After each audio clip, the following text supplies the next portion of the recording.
Hello! Hello du paquet! J'espère que tout le monde, vous allez super bien. Euh, Aujourd'hui, j'avais envie de vous parler. Voilà. Euh, j'ai comme eu une inspiration. En fait, ça fait vraiment un moment que j'y pense à ça, de me partir plus. Je peux pas dire une chaîne YouTube parce que j'ai déjà une chaîne YouTube, mais j'ai pas nécessairement plein les vidéos que j'ai mis ont pas nécessairement tous un lien ensemble. C'est comme tous des petits trucs séparés. Et je dirais, bon, là, en ce moment, le projet que je continue, c'est celui par rapport au voyage.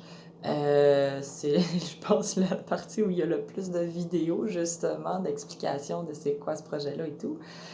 Euh, mais j'avais envie de partager un peu plus mon quotidien, un peu plus Chucky, un peu plus euh, mes réflexions, mes inspirations, puis vraiment tout en authenticité.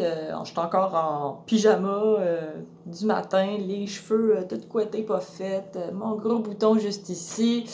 Fait que c'est ça. Je sais que sur YouTube, il y a beaucoup de vidéos qui sont comment je peux dire, qui sont avec du montage, avec, tu sais, qui ont vraiment comme un beau visuel, puis tout, avec, tu sais, les belles caméras, les micros et tout. Bon, on s'entend, je suis pas rendue là. Certainement pas au niveau du montage. Puis personnellement, je pense pas que je vais, ben, peut-être dans le futur, mais pour le moment, j'ai pas nécessairement envie de faire du montage. Parce que c'est ça. Voilà.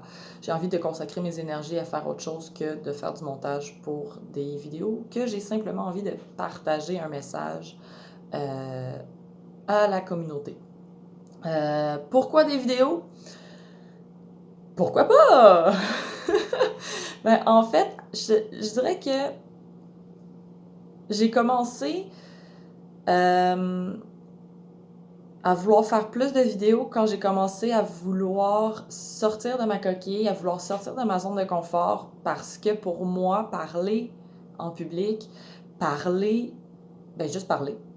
Avant, c'était vraiment quelque chose de difficile, ne serait-ce que de dire bonjour à des gens que je croise, que je rencontre, ou de parler vraiment de mes émotions ou de mes opinions, donner mon opinion, c'était hyper difficile, surtout quand c'était avec des personnes que je connaissais, avec ma famille, mes amis. C'était vraiment plus difficile pour moi. Puis j'ai commencé à vouloir sortir tout ça. Fait que, bon, évidemment, oui, le théâtre, ça m'a vraiment aidé. Pour ceux qui ne le savent pas, je suis comédienne. Je suis aussi scénographe, donc je suis vraiment dans le milieu artistique. Principalement, j'ai aussi un background en animation, jeunesse et corporative. Depuis peu, je suis aussi maître de cérémonie, donc c'est moi qui ai le micro, j'aime bien dire. C'est moi la fatigante avec le micro qui va vous dire un paquet d'affaires.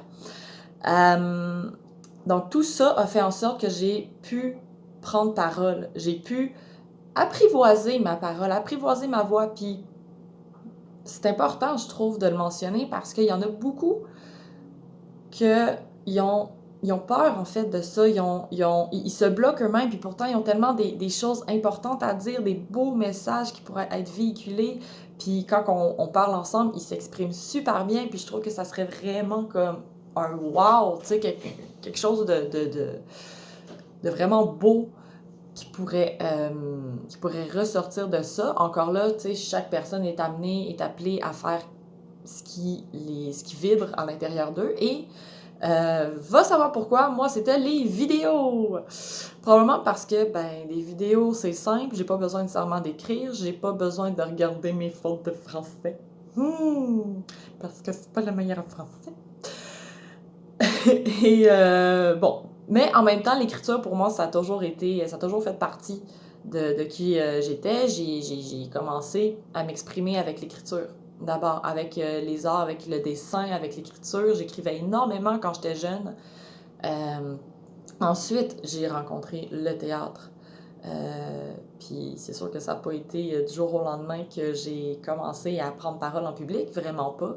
C'est dans ma vie adulte, là, dans la mi-vingtaine, que là, j'ai commencé à vouloir prendre parole, puis que c'était plus, je dirais, moins malaisant. Ça me mettait vraiment mal à l'aise de parler en public. Ouais, vraiment beaucoup.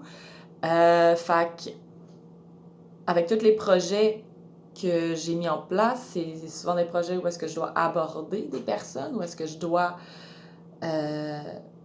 partager mon opinion.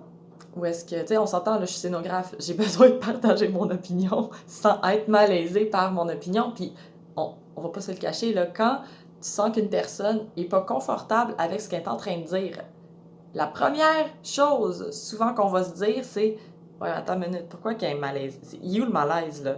Comme, y a-tu quelque chose qu'elle m'a... Comme, pourquoi? » Comme, les gens ont un doute. Ils savent pas d'où ça vient, mais ils ont un doute. Mais le doute vient de la personne qui est mal à l'aise. Et constamment, dans ma vie, j'attirais des gens qui doutaient, j'attirais des gens qui étaient sceptiques, j'attirais des gens... Pourquoi? Parce que moi-même, je doutais de moi-même. J'étais sceptique envers mes capacités, j'étais sceptique envers ce que j'étais capable d'accomplir, alors que dans mon fort intérieur, je voulais tellement plus que ça. Donc, j'ai commencé à faire plusieurs... en fait, j'ai commencé à lire des livres sur le développement personnel. J'ai commencé à faire plusieurs formations. J'ai assisté à des conférences. J'ai assisté à des séminaires, à des forums, à vraiment plusieurs choses. Ça fait au moins, je dirais, 6 ans que je me suis vraiment plongée énormément dans le développement personnel. Et là, vous voyez, je dis que je fais pas de montage, mais ma caméra me dit qu'il me reste seulement 3 secondes de vidéo.